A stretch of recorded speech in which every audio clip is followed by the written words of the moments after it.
Salut, donc aujourd'hui une question d'Agrippa.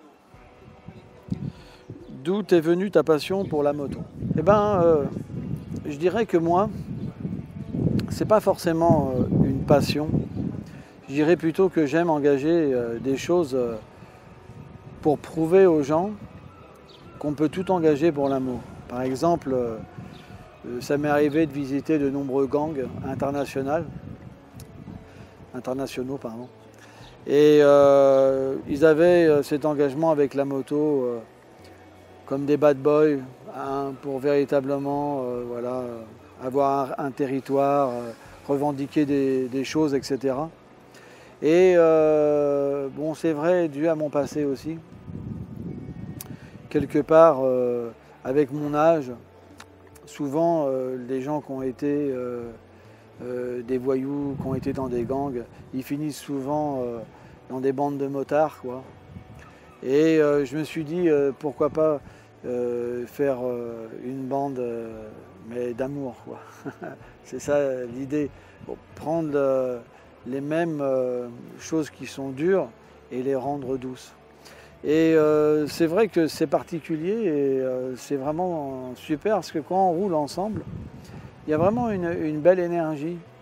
Et quand on arrive dans des endroits, les gens nous voient, ils s'attendent à voir des gens, quoi, des bad boys, et ils nous voient marqués à Amitié à la non-violence. On fait des chants, des spectacles pour l'amour, pour la paix, pour réunir les gens. Et ça a un impact très fort chez les gens. Les gens aiment bien, quoi. Ils trouvent ça génial, quoi. Et ça caste, voilà, toutes les conceptions, même religieuses, tout. Voilà, on est là simplement, on s'éclate et c'est vraiment bien, quoi. Voilà, je peux dire que ouais, j'aime bien. Mais dire que c'est une passion, pas forcément non plus. Je dirais que c'est un moyen pour moi de m'exprimer et dans cette expression, je me sens bien. Donc si ça peut aller comme réponse. Après, une autre question d'Agrippa. Dans une vidéo précédente, tu dis avoir fréquenté des mods. Qu'est-ce que des mods et comment un type comme toi, à l'époque, se fait accepter par ce groupe? Alors, donc les mods, c'est des personnes qui sont venues donc dans les années 60. Et c'est des personnes qui écoutaient de la soul music, qui roulaient sur des scooters, etc. Donc je ne vais pas faire une description complète, hein. Mais voilà, c'est des gens qui vivaient en groupe et qui ont eu un esprit très positif. Et voilà, c'est des gens que j'ai beaucoup appréciés. Et comme j'ai raconté dans d'autres vidéos, c'est des gens qui m'ont beaucoup aidé, quoi, à me trouver un équilibre parce que quand j'étais dans un gang skinhead, j'étais vraiment attaché et j'avais une dépendance vraiment pour une vie de gang, quoi. J'arrivais pas à m'en sortir. Dès que je sortais, j'essayais de sortir du gang, et ben, j'étais dans un échec constant dans la société. Et à chaque fois qu'il y avait cet échec-là, et ben, cette idée de revenir dans le gang revenait et je repartais de plus belle. Et je m'en sortais pas, c'était comme un disque rayé. Et quand ça a été le moment véritablement de décrocher, pour moi, ils ont été comme un refuge quelque part. Et ils m'ont aidé, quoi. Ils ont été gentils avec moi. Voilà.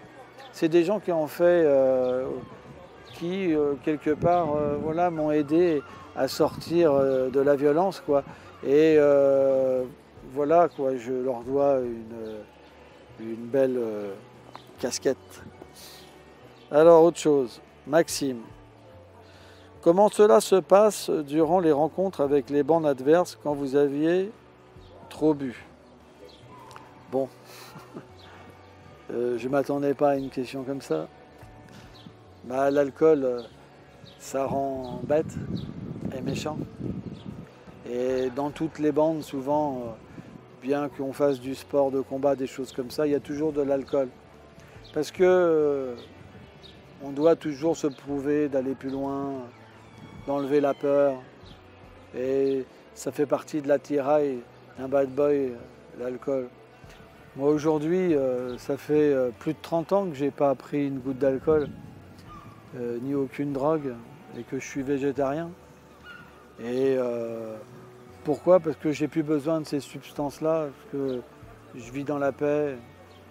Et voilà, je trouve la joie à l'intérieur de moi-même. J'ai plus besoin de me défoncer. Avant, j'acceptais pas ce monde, quoi. Et j'avais besoin de substances pour le voir autrement. Maintenant, je peux le voir d'une façon belle. Et voilà, je suis bien comme ça. Allez, salut.